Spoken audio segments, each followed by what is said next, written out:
ಪಾವಗಡ ತಾಲೂಕಿನ ಟಿಎನ್ ಬೆಟ್ಟದ ತಪ್ಪಲಿನಲ್ಲಿರೋ ಸನಾತನ ಪುಷ್ಕರಣಿಯಲ್ಲಿ ಐತಿಹಾಸಿಕ 18 ಮತ್ತು 19ನೇ ಶತಮಾನದ ನಾಣ್ಯಗಳು ದೊರೆತಿರುವಂತಹ ಅಪರೂಪದ ಹಾಗೂ ಪ್ರತಿಯೊಬ್ಬರನ್ನ ಚಕಿತಗೊಳಿಸಿರುವಂತಹ ಘಟನೆ ನಡೆದಿದೆ.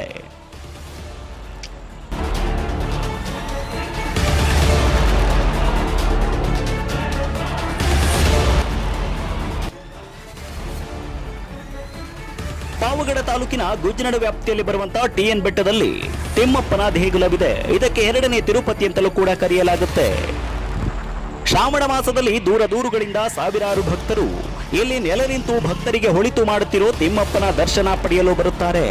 ಆ ಒಂದು ವೇಳೆ ಇಲ್ಲಿನ ಪುರಾತನ ಕಾಲದ ಪುಷ್ಕರಣಿಯಲ್ಲಿ ಬಂದಂತ ಭಕ್ತರು ಹರಕೆ ಮಾಡಿಕೊಂಡು ನಾಣ್ಯಗಳನ್ನ ಭಕ್ತಿಯಿಂದ ಹಾಕಿದ್ರೆ ತಮ್ಮ ಹರಕೆಗಳು ಈಡೇರುತ್ತವೆ ಅನ್ನೋ ಅಪಾರ ನಂಬಿಕೆ ಇಲ್ಲಿನ ಭಕ್ತರದ್ದಾಗಿದೆ. ಹಾಗಾಗಿ ಇದನ್ನ ತಿಮ್ಮಪ್ಪನ ದೊಣೆ ಅಂತಲೂ ಕರೆಯಲಾಗುತ್ತೆ.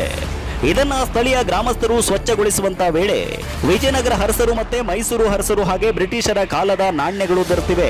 ಇವೆಲ್ಲವೂ 18 ಮತ್ತು 19ನೇ ಶತಮಾನದಲ್ಲಿ ಟಂಕಿಸಲಾದ ನಾಣ್ಯಗಳು ಅನ್ನೋದು ಕಂಡು ಬಂದಿರೋದು ಸ್ಥಳೀಯರಲ್ಲಿ ಕುತೂಹಲ ಹೆಚ್ಚಿಸಿದೆ. ಪುರಾತನ ಕಾಲದ ನಾಣ್ಯಗಳೇನು ಸಿಕ್ಕಿದ್ದಾವೆ, ಆ ಪುರಾತನ ಕಾಲದ ನಾಣ್ಯಗಳನ್ನ ನಮ್ಮ ಪಂಚಾಯತಿ ಲೆವೆಲ್ ಪಂಚಾಯತಿ ಹಂತದಲ್ಲಿರ್ತಕ್ಕಂಥ ಗ್ರಾಮ ಲೆಕ್ಕಿಗರ ಗಮನಕ್ಕೆ ತಂದು ಮತ್ತು PDO ಅವ್ರ ಗಮನಕ್ಕೆ ತಂದು ಆ ನಾಣ್ಯಗಳನ್ನು ಮುಂದಿನ ಮೇಲಾಧಿಕಾರಿಗಳಂದರೆ ತಹಶೀಲ್ದಾರಿಗೆ ಒಪ್ಪಿಸೋದಕ್ಕೆ ನಾವು ಅವರಿಗೆ ಪೂರ್ಣವಾಗಿ ವಿಷಯನ ಮುಟ್ಟಿಸಿದ್ದೀವಿ. ಅದನ್ನು ಆ ಕೆಲಸವನ್ನು ಮಾಡ್ತೀವಿ. ಇತಿಹಾಸವುಳ್ಳ ಪುರಾತನ ನಾಣ್ಯಗಳ ಗೋಚರಿಕೆಯಿಂದ ಸುತ್ತಮುತ್ತಲ ಜನರು ಆಶ್ಚರ್ಯಚಕಿತರಾಗಿ ನೋಡಲು ಮುಗಿಬಿದ್ದಿದ್ದಾರೆ.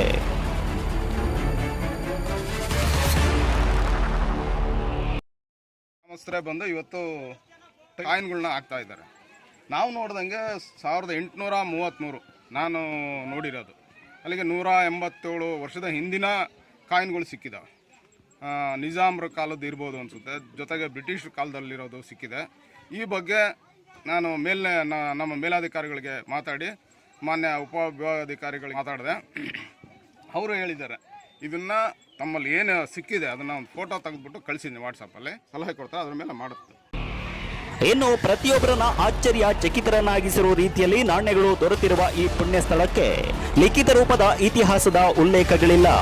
ಆದರೂ ದೊರೆತಿರುವ ನಾಣ್ಯಗಳ ಲಾಂಛನಗಳ ವಿನ್ಯಾಸ ಹಾಗೂ ಯಾವ ಶತಮಾನದಲ್ಲಿ ಟಂಕಿಸಲಾಗಿದೆ ಅನ್ನೋ ಇಸುವಿಗಳ ಆಧಾರದಲ್ಲಿ ಇವುಗಳು ಪಕ್ಕ 18 ಮತ್ತು 19ನೇ ಶತಮಾನದ ವಿಜಯನಗರದ ಅರಸರು ಮತ್ತೆ ಮೈಸೂರು ಅರಸರ ಕಾಲದ್ದು ಅಂತ ತಿಳಿಯಬಹುದಾಗಿದೆ. ಸುತ್ತ ನಡ್ಕೊಂಡು ಬಂದಿರತಕ್ಕಂಥದ್ದು.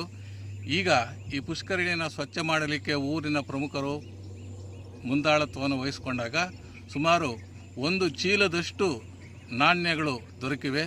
ಆ ನಾಣ್ಯಗಳಲ್ಲಿ ಅತ್ಯಂತ ಪುರಾತನವಾಗಿರ್ತಕ್ಕಂತಹ ಒಂದು ಘಟ್ಟ ಅಂತಂದರೆ 1823ರಿಂದ ಇತ್ತೀಚಿನವರೆಗೂ ನಾಣ್ಯಗಳು ಸಿಕ್ಕಿವೆ.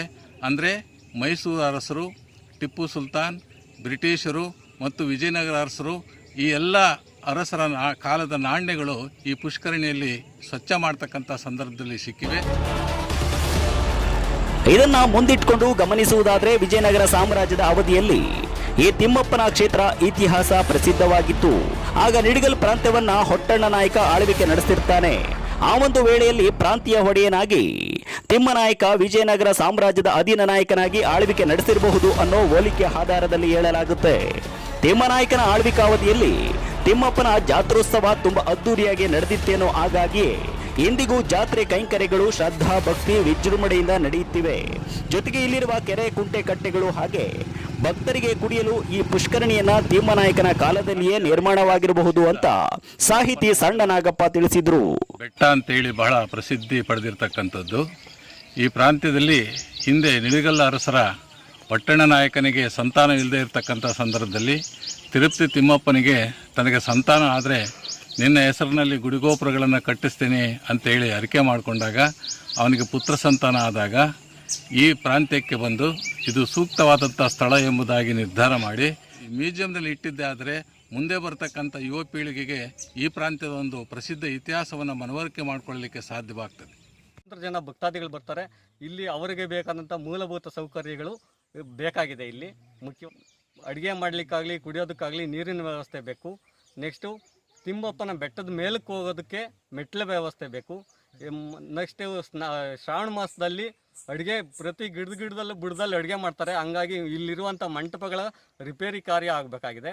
ನೆಕ್ಸ್ಟು ಇಲ್ಲಿ ಏನೇ ಇರ್ಲಿ, ಇತಿಹಾಸದ ಸಾರವನ್ನ ತನ್ನ ಹೊಡಲಲ್ಲಿ ಇಟ್ಟುಕೊಂಡಿರೋ ಈ ತಿಮ್ಮಪ್ಪನ ಬೆಟ್ಟವನ್ನ ಪುರಾತತ್ವ ಇಲಾಖೆ ಹಾಗೂ ಜನಪ್ರತಿನಿಧಿಗಳು ಇತ್ತ ಗಮನ ಹರಿಸಿ ಇತಿಹಾಸವನ್ನ ಸಂರಕ್ಷಿಸುವ ಅಗತ್ಯವಿದೆ. ನವೀನ್ ಕಿಲಾರ್ಲಹಳ್ಳಿ, TV11 ಪಾವಗಡ.